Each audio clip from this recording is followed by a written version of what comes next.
is his pen name. His real identity is not a big secret, but neither is it all that interesting. In today's episode, let's chat with G MARXX on Tao Power, the ancient way in modern life. This is the Guiding Voice podcast series, the Guiding Voice for a better future. Folks, I'm your host, Navin Samala, just a fellow IT professional on a mission to shape the careers and lives of millions across the globe. Through the Guiding Voice, we help and enable successful leaders share their knowledge and wisdom with the world so that our audience will acquire more knowledge by tuning into the Guiding Voice per every minute than any other podcast in this space. Thank you so much for joining me today. And we're extremely pleased to have G MARXX part of the Guiding Voice journey in shaping the careers and lives of millions across the globe. G MARXX, hearty welcome to the Guiding Voice. I'm super excited to have you part of today's conversation. Naveen, you're not half as excited as I am to be here. Thank you for having me. All right. So let's get started without further ado. G MARXX, can you briefly talk about your career journey and top 3 things that have helped you so far in your professional life? The things that have guided me ever since birth have been chasing dreams I've had. When I was a boy, I grew up in Los Angeles, California, and I wanted to be a radio announcer. That's all I thought about as a kid. I'd sit in, this was back in the 70s, because I'm an old man. You'd have records, the 45 records, and I'd pretend to be a radio disc jockey. Or when a ball game was on television, I'd get an egg whisk and pretend it was a microphone and announce the game. It's all I wanted to do. And out of high school, I joined the Navy because I also wanted to be on a submarine since I was a boy. But when I got out of the Navy, I was 22, and I had a decision to make. I could either go to college, get a profession, get a career, or I could do what my heart wanted me to do. And even at that young age, I wasn't ready to say no to a dream. I wanted to do what I was meant to do. So I got a job as a radio announcer at a small town radio station in El Centro, California, which is in the California desert on the border with Mexico. And it's very hot there. It's 115 during the summer. And I was a disc jockey and a sports announcer and doing what I dreamt of doing as a kid. Unfortunately, like a lot of 22-year-olds, 1, I wasn't particularly good. And 2, I thought I knew everything and really had no idea how to build a career. So after about 7 years, I found myself laid off from a job as an announcer for a minor league baseball team. Baseball is a sport similar to cricket, though different. And I don't pretend to understand cricket, but that's another story. And I woke up the next morning after being laid off and found myself no longer interested in being in radio. I'd lost interest. But since my entire adult life, I've been chasing dreams. Chasing dreams, yeah. In fact, I also believe in that dream big, chase. I strongly follow that, chase your dreams, and because it helps us achieve whatever we want to achieve in life and all. Thanks for sharing that stuff about your childhood and how you planned your career and all. And now let's jump into today's core topic, like what is Tao all about? And G MARXX, who introduced you to this Tao? Tao is a Chinese spiritual discipline. There's also a religious aspect to it, but I follow the philosophical. Tao can be translated as the way, and I also call it the path. And it teaches that you should be on your path because we all have things we are meant to do with this life. And Taoists are committed to doing those things. Taoists don't settle for what they're not meant to do. And it doesn't matter what it is either. We are all born with different talents. We can all do something well. There are things that interest me that will bore you, perhaps. I have no interest in building a chair, or I have no interest in being a doctor. I have interest in being a writer and being on my path. I was introduced to Tao formally in Las Vegas, Nevada, where I lived for 14 years. I'm a retired high school sports official, baseball umpire, high school basketball referee, football referee, and whatnot. And my friend Paul Kelly and I were out umpiring a baseball game, a routine game, nothing special. After the game, he gave me a book called 365 Tao. by a rather famous Taoist named Deng Ming Dao. And he saw something in me that led him to believe I might find it useful. And I did. 365 Tao is a book of daily meditation, one for each day of the year. And there's the aphorism, and then there's a little commentary on it. Not too long. That book has been a companion for over 20 years since he gave it to me. So the gentleman, Paul Kelly, I've lost track of him. He was older than me. He may no longer be alive, but he's never forgotten. His influence in giving me that remains profound. Yeah, I think everything happens for a reason, and you're destined to get that 20 years ago, and you're religiously following that. G MARXX, can you highlight the differences between this philosophical Tao and religious Tao? Yes, the philosophical Tao is what my book, Tao Power, The Ancient Way in Modern Life, addresses. It speaks to the mind and it speaks to the heart.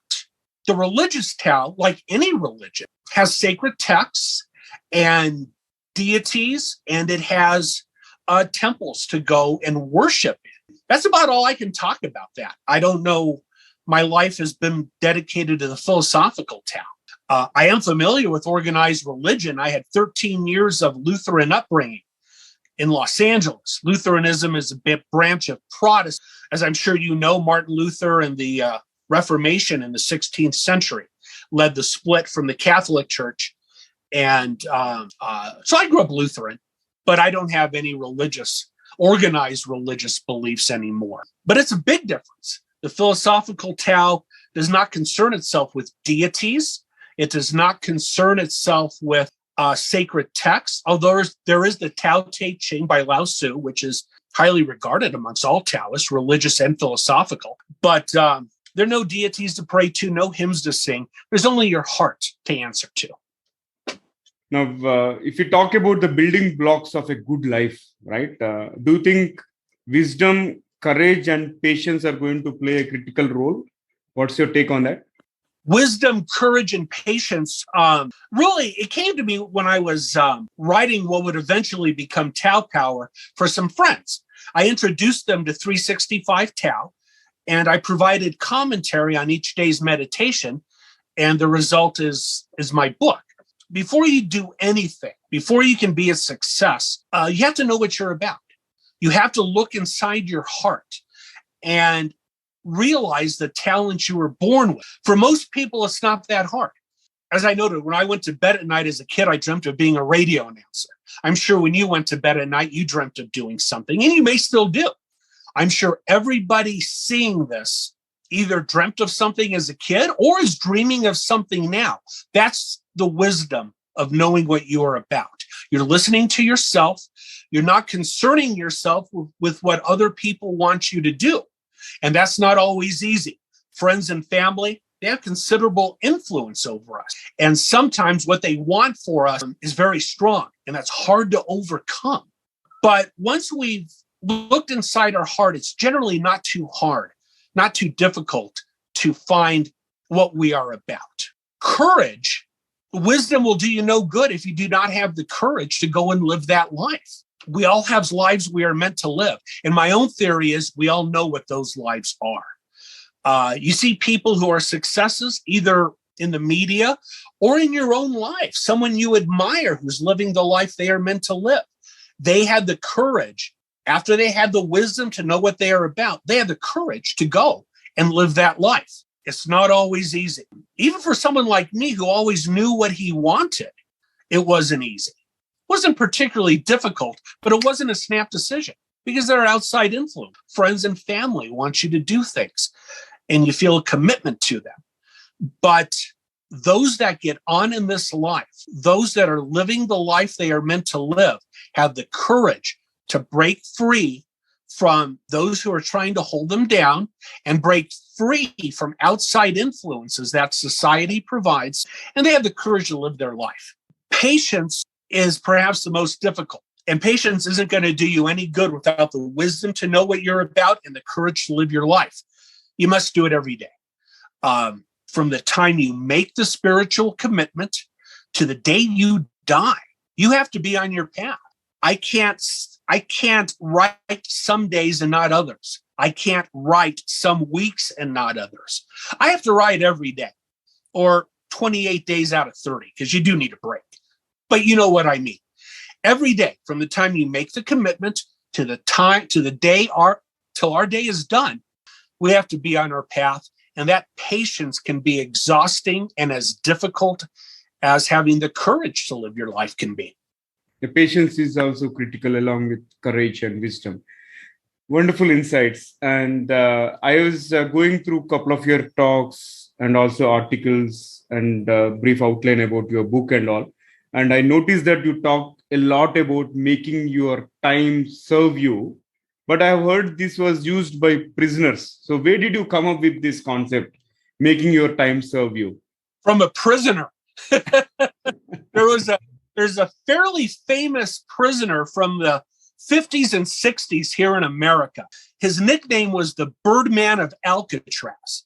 His real name was Robert Stroud, and he was a career criminal, spent his entire life in jail.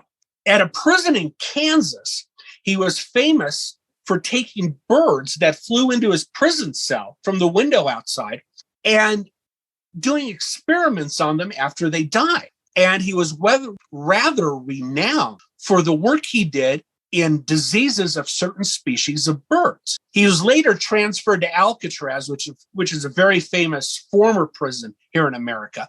And he was known as the Birdman of Alcatraz. And I read a biography or an autobiography. And in the afterword, in the back, he said, I never served time. I never served a sentence because my time served me. And that has stuck with me I read it in my 20s. It stuck with me for 30 years. We have two choices in this. We can make our time serve us, or we can serve time when we're on this planet. Taoists are committed to making their time serve them. They're not going to serve a sentence. They're not going to mark time. They're going to make progress in their life. So I stole it from a prisoner. Quite an interesting story. And a lot of learning for me today personally. All right. And in your book, Tao Power, The Ancient Way in Modern Life, in the foreword, you mentioned that following your path is both easy and hard. How is it so? It's easy because when you're on your path, you're doing things you have a knack for and things that you enjoy. You're answering to your heart. You're doing things your heart is telling you to do. That's easy. Now, it may not earn you a living. Not every Taoist makes a living following their heart. You do have to support yourself. But in time away from work, you have to follow your heart. You have to do things that are important to you, things that go above answering to our basic instincts to reproduce and find a mate. And that varies for all of us. I spent a lot of time sports officiating in my life. I did it because something inside me said, do it. I enjoyed it. I really enjoyed the work it took to be good at it. And so that part's easy. It's hard because, as noted, you have to do it every day. If you're an analogy I like to use is that of a carpenter, a man or a woman who can build a chair or a cabinet. And those skills impress me because I don't have them. I can't fix anything. I can't build anything. So when a carpenter goes in to build, let's say, a very ornate desk, it's easy because he's doing what his heart is and his talents are commanding him to do. It's hard, though, because the diligence required to build something out of wood that is elegant and beautiful and will last for centuries takes diligence and planning and skill. And it takes those three things in no small measure, and it takes it every day. A carpenter can't go in and work for 3 days and take a month off. When I'm writing a book, I can't write for 3 days and take a month off. It commands your complete attention. Your podcast commands your complete attention. You didn't just meet me 10 minutes ago and say, hey, you got a book. Let's talk about it. You put the work required to contact me, to familiarize yourself with my book, and you're taking the time to do a prepared interview. And those things are easy for you because you have a knack for it and you want to do it. But I'm not your only podcast this week, probably not even today. You're a busy man. You must do this every day. Your viewers and listeners out there who may not be on their path, who are thinking in the back of their mind, there's something else I should be doing. Perhaps this podcast will get them out of their chair and doing it. And it'll be easy for them to identify what they should be doing because it's gnawing in the back of their mind. Their heart is telling them what it is. But it's going to involve breaking away from established relations and, more than anything, breaking away from the comfortable. You're in your comfort zone, getting out of that, and you're doing things that you haven't done before. You're showing courage you may not have known you had, and you're not fitting into the slots that other people are assigning. And we all have them. I have them, and I'm not a hermit, but I live alone, and I'm in contact with fewer people than most, but even I have slots I have to fit in, or I'm asked to fit in, and I decline. And that's very difficult to do. So it's easy because your viewers and listeners may be saying, wow, I should be doing this. And it could be anything. There's 7 billion people in this world, and there's 7 billion talents. We can all do something well. One of your listeners may be identifying that right now, and then they'll say, wow, there's a big wall in front of them that's stopping them, and they have to overcome that. And that's the hard part. The easy part's identifying it. The difficult path is doing it every single day. All right. Yeah, it makes sense. And thanks for clarifying that part. And G MARXX, this has been fabulous conversation so far, but let's add some spice to the episode. I'm going to quickly open a rapid fire round with your consent. Are you okay? Let's go. All right, that's the spirit. Let me fire the first bullet. I think you answered, you wanted to be a radio announcer and radio jockey kind of thing when you were as a kid. And what was your plan B as a kid? And did you think of plan B? Yes, I thought of a career in law enforcement as a police officer. Oh. My uncle, retired LAPD officer, and I wanted to be like him. That would be number 2. Interesting. All right. So if you could be the character in a TV show, what character would you want to be? In America in the 1970s, there was a TV show called The Bob Newhart Show. A very funny man, Bob Newhart, played a psychologist, and he was married to the first crush I ever had, an actress. His wife on the show was named Emily. The actress was named Suzanne Plachette. I'd want to be Bob Newhart so I could be married to Suzanne Plachette. Spot on. Moving on to my next one. If you had to give someone a book you have read, which one it would be? Well, obviously, Tao Power, The Ancient Way in Modern Life. But 365 Tao by Deng Ming Dao. Also, there's a novel called Creation by an American writer named Gore Vidal. It takes place in the 4th century BCE, before the Common Era, in Persia. It involves, you meet real people or real past people who lived, like Darius the Great, Confucius. Oh, I forget the Indian characters. Buddha, he meets Buddha. And obviously, because not one person can meet all these people, but it investigates various religions and thought processes. And I know you're looking for quick answers to these questions. I apologize.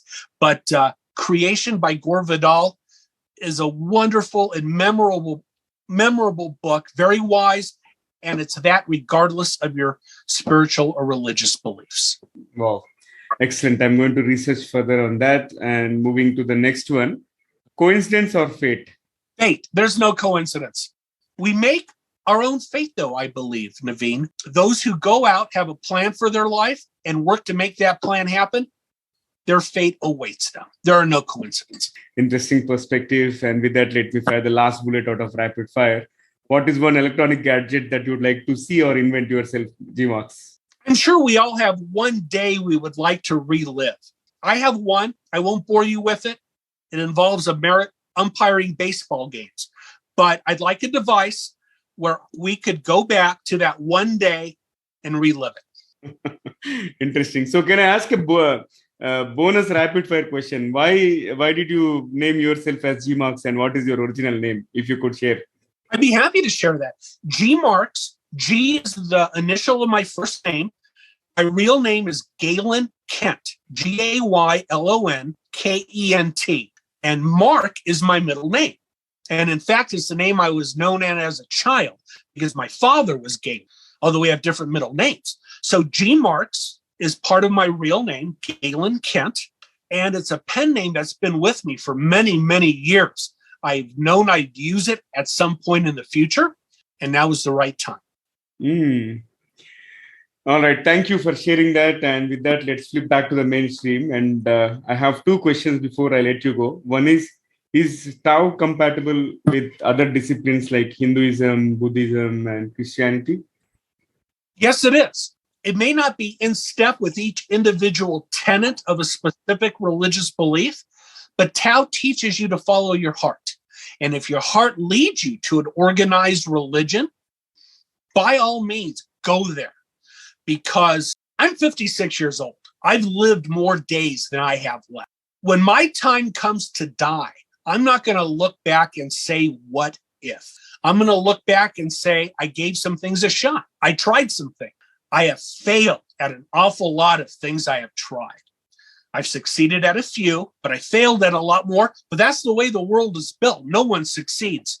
No one succeeds at everything, and very few succeed the first time out. So by all means, if your heart commands you to be a Buddhist or to be a Catholic or to follow any of the other myriad of religions there are in this world, you go and do that because you don't want to look back and wonder what it would have been like to be an adherent. So it's compatible with everything. Okay, excellent.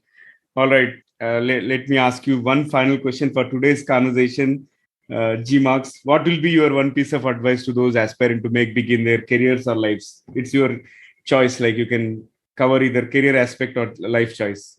6 words: follow your heart and trust your instincts. Your heart will tell you where to go, and your instincts will tell you how to get there. It won't be easy. There will be setbacks along the way. There will be failures, but there will be attainments and successes too. And those keep you going. Find what you're meant to do and do it. You do not want to spend your life fitting into other people's slots. You want to blaze your own trail. So my advice to everyone out there, whether they're looking for a successful career in business or they're looking for a quiet life in a small town somewhere, have a plan for your life. Know what you want, and then build a plan and execute that. There's a writer out here named Henry David Thoreau. He lived in the 1800s, and he wrote a very famous book called Walden. And he said, if your castles are in the air, that's where they should be. Leave them there. Now put the foundations under them. Set a goal, work to make that goal happen, and you'll have the life you are meant to live. Excellent. Mind-blowing, simply mind-blowing insights. And thank you so much, G MARXX, for joining me today.